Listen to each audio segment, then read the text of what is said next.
Comme d'habitude, bonjour les gars, ça va, vous allez bien? J'espère que c'était bien passé chez vous, Noël, le truc, la fête. Bon, non, aujourd'hui, je vais parler d'un truc qui concerne les centres d'appel, le CRM ou bien le système utilisé dans tous les centres d'appel. Bah, il- Comme vous savez, il y a un système qui est gratuit, qui s'appelle GoToGial. C'est un petit peu ancien, c'est un petit peu dépassé, mais après, il y a pas mal de centres d'appel qui utilisent ça jusqu'à l'instant. Et maintenant, pour faire des mises à jour, pour faire pas mal de trucs, il y a, comment dire, même pour régler un problème d'écoute, euh, il y a pas mal de trucs à faire. C'est pas comme, c'est pas comme au début, c'était facile. On fait juste Yam pour la mise à jour qui concerne ça. Après, il s'installe automatiquement. Mais maintenant, il faut pas mal régler les fichiers de configuration, on fait pas mal de trucs. Et après, je vais faire juste une petite procédure pour installer le GoDaddy version 3.3, version 64 bits. Voilà. On commence. Je vais installer sur une machine virtuelle, sur VMware. Alors, VMware. Voilà. On va faire create new virtual machine, install later, yeah. Bon, c'est ça. On va mettre go autodial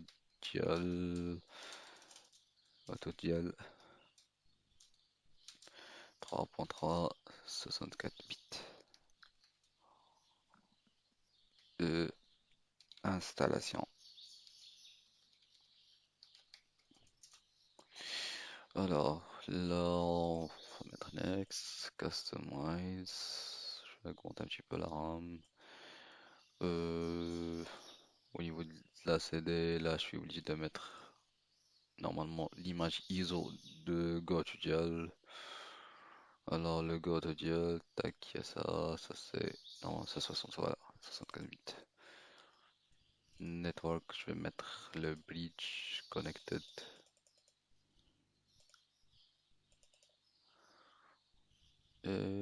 Bon, la RAM c'est ça. On va augmenter un petit peu le processus.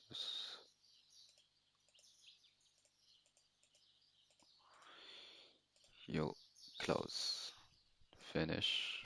Et on démarre.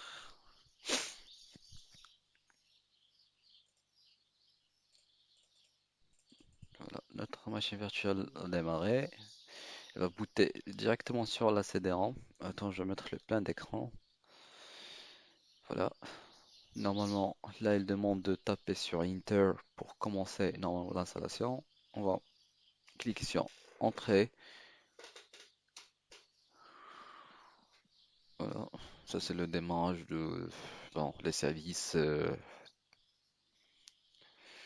Le bootage sur la CD normalement.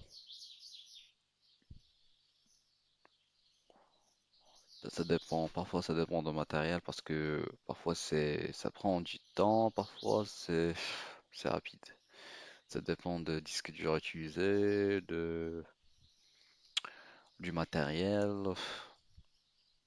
Il y a pas mal de critères. Alors, voilà, on va faire comme ça. On va mettre ça, agrandir un petit peu.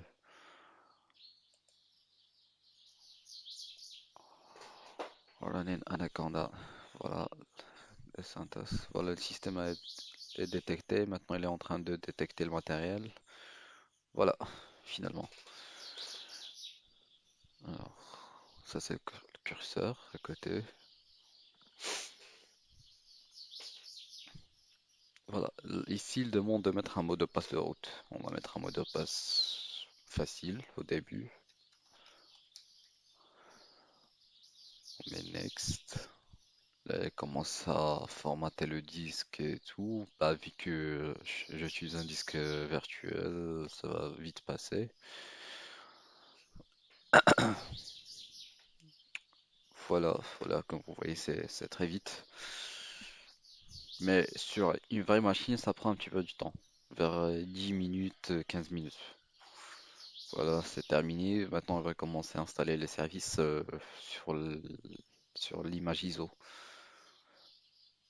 Voilà, comme vous voyez, c'est pas lent, mais c'est juste ça dépend de matériel. Parce que là, j'ai un i5, 8 Go de RAM, et pour un Windows, un système Linux, c'est suffisant pour l'installer rapidement, normalement.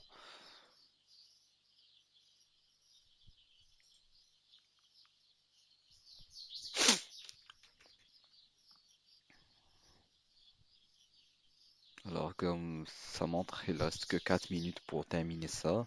Et après, bah, je vais vous laisser ma numéro de téléphone en bas de la vidéo si vous avez des pannes ou bien si vous n'arrivez pas à bien l'installer ou bien parfois ça bug. Bah, vous laisse mon numéro de téléphone personnel. Vous pouvez me contacter directement sur WhatsApp ou bien vous pouvez même m'appeler, y a pas de souci. Plutôt, ça c'est mon boulot en parallèle.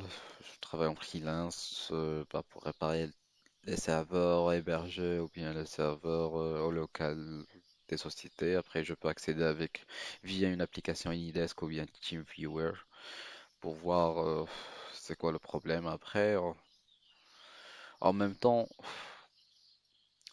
il y a pas mal de, comment dirais-je, il y a pas mal, j'ai pas mal des idées pour optimiser ou bien pour rendre votre serveur plus performant, mais si s'il s'agit juste même si s'il n'y a pas de matériel performant, mais parce que c'est que Linux, c'est pas un Windows, ou bien ça demande pas un vrai matériel pour le faire fonctionner. Juste pour vous donner l'exemple, il y a juste un centre d'appel que je connais personnellement. Il y a 8 agents qui, bah, qui ont installé le. Non, c'est moi qui ai installé. J'ai installé le GoToJS sur un serveur, sur une unité centrale de corps de Duo 4 Go de RAM. Il fonctionne très bien. Nickel, la propriétaire n'a jamais m'appelé pour un bug ou bien un truc pareil.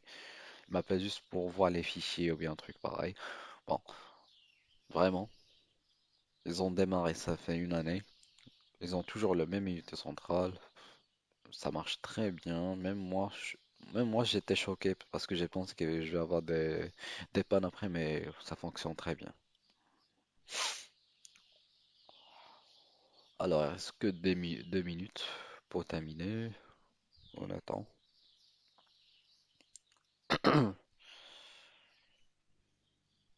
Voilà, là c'est presque terminé l'installation.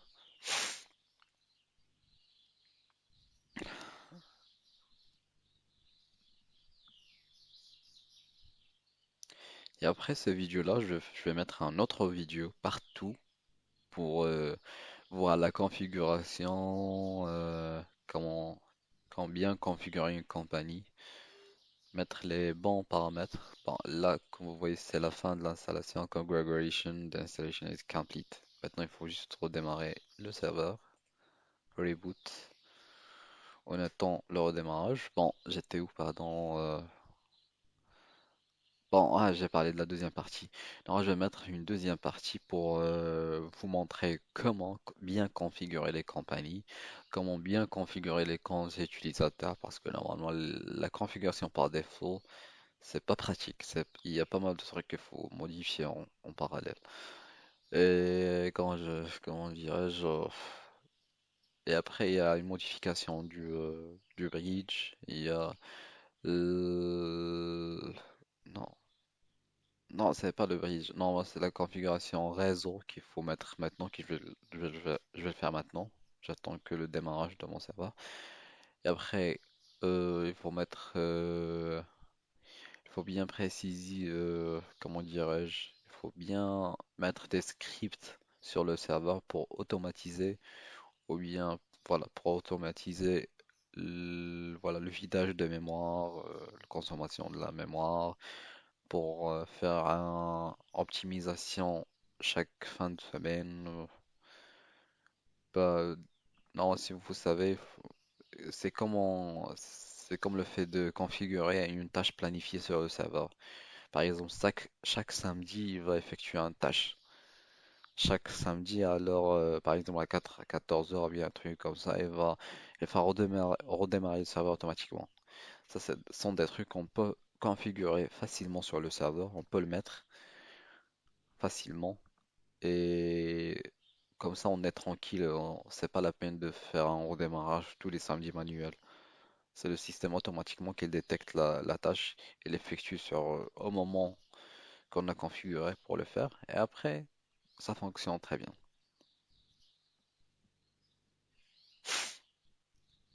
Alors, cleaning Bolden area. Ah voilà, ça c'est la fin de l'installation.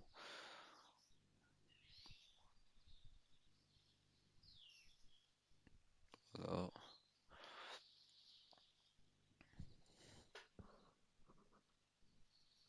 Alors, tout est nickel. Le 26 décembre. Voilà, mon serveur a démarré. Maintenant, ce que je vais faire, je vais entrer le compte route.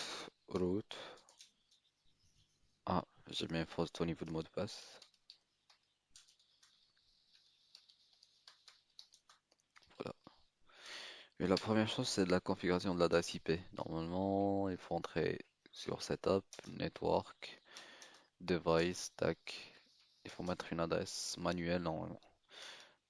Je vais mettre 72, 192, 168, 1. Je vais mettre 25. 255, 255, 255. Non, 0. Et ici, c'est la passerelle. La passerelle chez moi, c'est 10. Mais ok, save, DNS. Voilà, ça c'est correct. Et ici, on va mettre l'adresse de la passerelle 10. Ok, save. Alors ça, il faut pas toucher. Firewall configuration, il faut mettre disable. Mais ok. Ici, il faut mettre l'Europe. L'Europe Paris. Voilà. Mais ok. Quitte.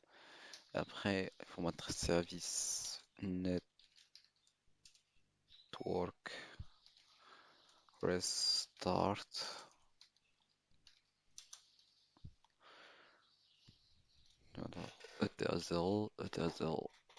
Voilà, ça marche. Et service NTP,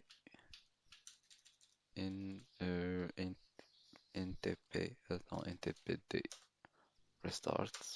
En fait, voilà, nickel. Si je mets date, voilà, il me donne la date d'aujourd'hui. Sunday le 26. Bon, là. Alors, sur ma machine physique, je vais mettre un ping sur l'adresse IP pour voir si ça marche ou bien ça marche pas. Non, j'ai pas ça.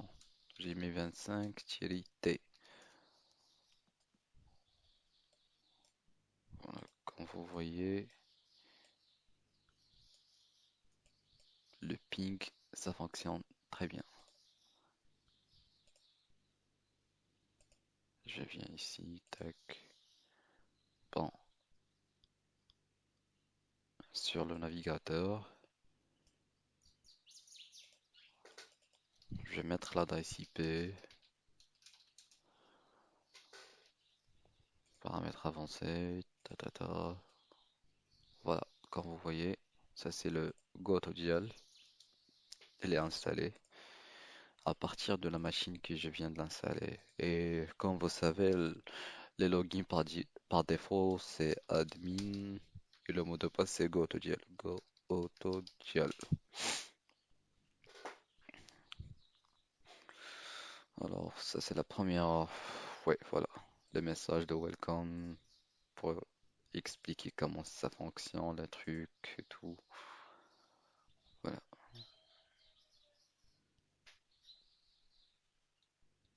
Ça, c'est la dashboard ou bien la page, la première page. Ici, il y a les compagnies. Ben ça, moi, j'aime pas travailler sur à ce niveau-là parce que c'est pas pratique. Après,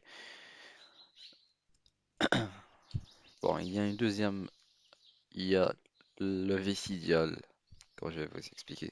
Non, ça c'est pour normalement, si vous vous rappelez de la version 2.1, on accède directement au Vesidial. Vesi- Vesidial, voilà, admin.php. Non, on accède directement ici. Si, le même login, admin, go autodial. Voilà, ça c'est la première. La deuxième dashboard. Ici où, bon, vous voyez, il y a les nombres des listes, nom des compagnies, des users, des utilisateurs, les compagnies, les listes. Après, il y a des scripts qu'on peut mettre en parallèle pendant la production, bien, pendant la prospection. Ça, c'est les filtres. Bon, on touche, normalement, on touche pas à ça. Il y a que ici, serveur. Bah, ici, on peut changer. Oh, il y a un truc bizarre. Serveur. Ah, ok, j'ai pas mis un truc, j'ai oublié. Normalement, au moment qu'on change les adresses IP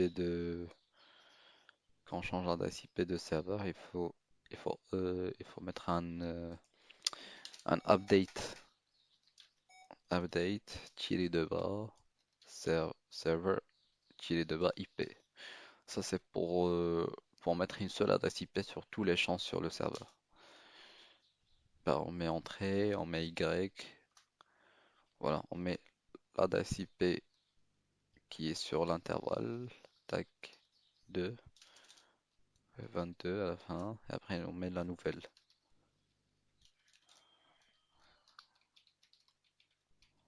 25. Après Y pour valider la tâche. C'est bon, voilà, c'est rapide. Après, si on vient sur le serveur, comme vous voyez ici, il y a le 2.2. Si j'actualise, je vais avoir le 25. Et sur les phones, aussi, comme vous voyez, il y a le 25, tous les adresses IP normalement. La commande que j'ai fait la dernière fois, elle change tout l'ancien adresse IP avec une nouvelle adresse IP. Même pour le carrière, bah, il n'y a pas de carrière pour l'instant. Les conférences, normalement aussi. Voilà. Donc tout est nickel pour l'instant. Bon, ça c'est la première configuration. Il y a un truc, normalement au début de chaque installation, il y a un... Ça c'est un problème qui passe chez tout le monde normalement. Il y a un truc, bah, quand vous voulez faire l'écoute, ou bien écouter les agents, écouter un truc, voilà, ça fonctionne pas. Ouais, ça c'est normal, c'est à cause parce que non, le GoToDesk s'est dépassé. Non, au début, on règle ce problème avec une mise à jour. Bah, mais maintenant, il faut modifier un fichier au niveau de serveur pour faire ça. Alors, je vais vous montrer comment on fait. Alors, Files est là maintenant, parce que là, j'ai déjà le fichier prêt. Bon, il y a cette application-là avec laquelle je peux accéder directement au serveur, au fichier du serveur, root, le mot de passe root, 22, voilà. Là, je me connecte avec mon serveur.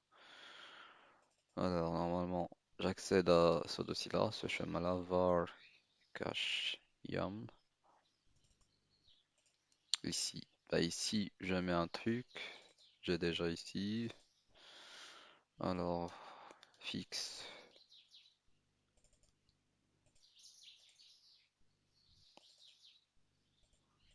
Normalement, il faut mettre ces trois dossiers là-bas. Alors, c'est fait. Nickel. Je reviens maintenant à mon serveur sur VMware et je mets yum. Ah, yum, Thierry Y, G, lip, C, Thierry Deville. Alors, qu'est-ce qui se passe? Ah, bah j'ai oublié. Yum install. Yum install.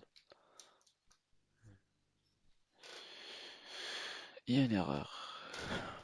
Si je me rappelle pas si j'ai mis ou bien non. J'ai les psy Devile. Yum install. Si je ping sur, ça passe. Try again. Tac, tac. Alors, si je viens, je garde ça comme ça et je reviens ici. J'ouvre ça. Bon, je vais juste vérifier un truc. LH fixe. Yum.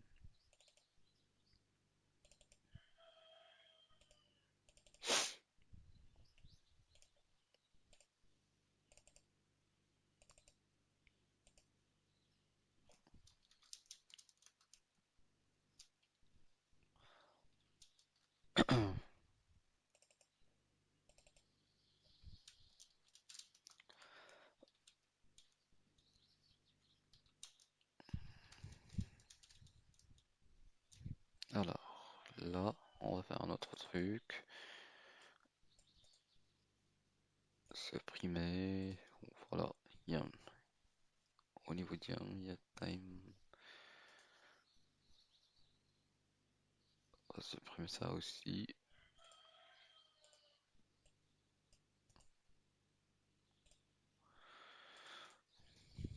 Actualiser. Je reviens au niveau de serveur. CTRL X.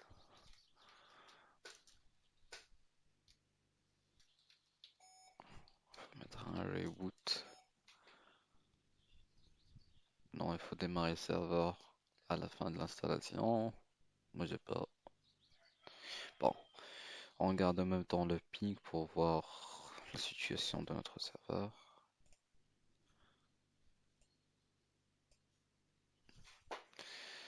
Auto FS.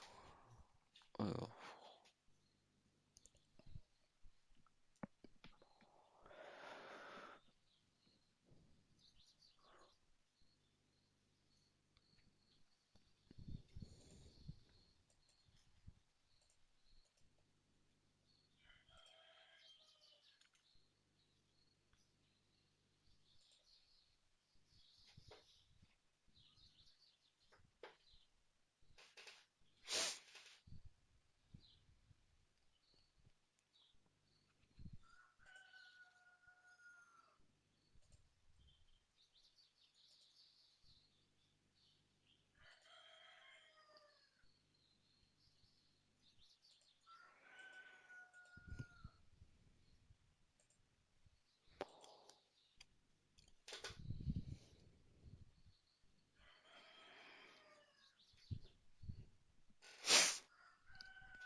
ok, nickel. Là, mon serveur a démarré. Je vais faire comme ça. Je vais ouvrir une application qui s'appelle Putty pour accéder au serveur à distance. Bon, c'est pas que tout le monde connaît cette application, c'est connu un petit peu. Tac. Je mets l'adresse IP de mon serveur. 25. Voilà. Tac. Route. Mon mot de passe c'est route. Nickel. Alors, il y a déjà une erreur ici, archive kernel, CentOS, tac, tac.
Ok, là, je sais c'est quoi le problème.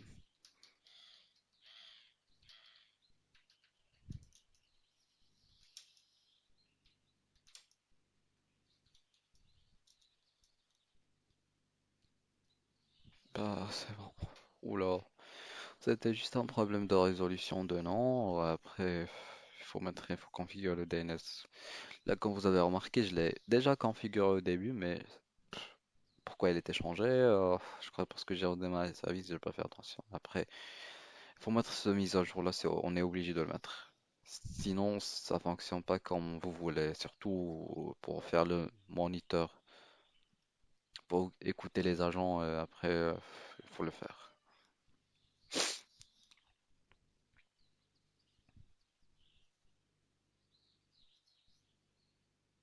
Ben là, comme vous voyez, là, normalement, j'ai mis l'installation du, le Go AutoGL et la post-configuration, la première configuration qu'il faut mettre. Après, je vais mettre une part 2 pour vous montrer la configuration des compagnies, et la configuration des fiches, non, des compagnies, comment filtrer automatiquement, comment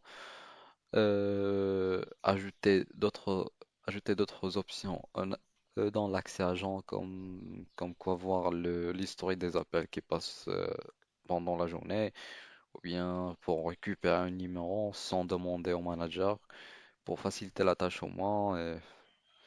Bon, après, à la fin, je vais vous mettre mon numéro de téléphone. Comme ça, si vous avez d'autres questions, d'autres problèmes, n'hésitez pas à me demander.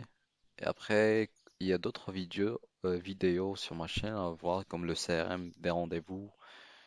C'est un truc qui est très intéressant pour les centres d'appel et plus pratique, vraiment. Surtout pour les nouveaux produits comme CPF, les énergies renouvelables. Il y a pas mal de trucs vraiment à voir. Là, comme vous voyez, ça prend un petit peu du temps parce que ce truc-là, c'est dépassé. Normalement, il cherche sur Internet les mises à jour et il commence à télécharger un petit peu parce que c'est lent. C'est à cause de... Parce que c'est rare de trouver c'est un truc qui est dépassé un petit peu.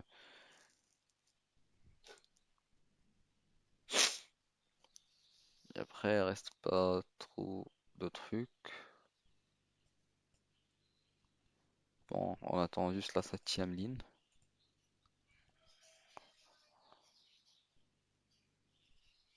Je crois que ça, elle est à 16 mégas. Normalement, il y a un package à 16 mégas.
Voilà, ça c'est le dernier ligne.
On tape Y.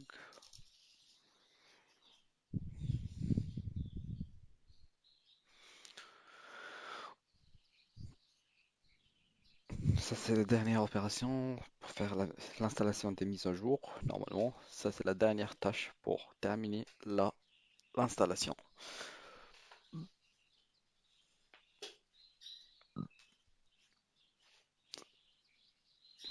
Et voilà, c'est bon. Là, mon serveur il est prêt à utiliser. C'est la tâche finale. Et après, bah, je vous remercie pour regarder mon vidéo. Et n'oubliez pas à me contacter si vous avez des pains pareils. Ciao, ciao les gars.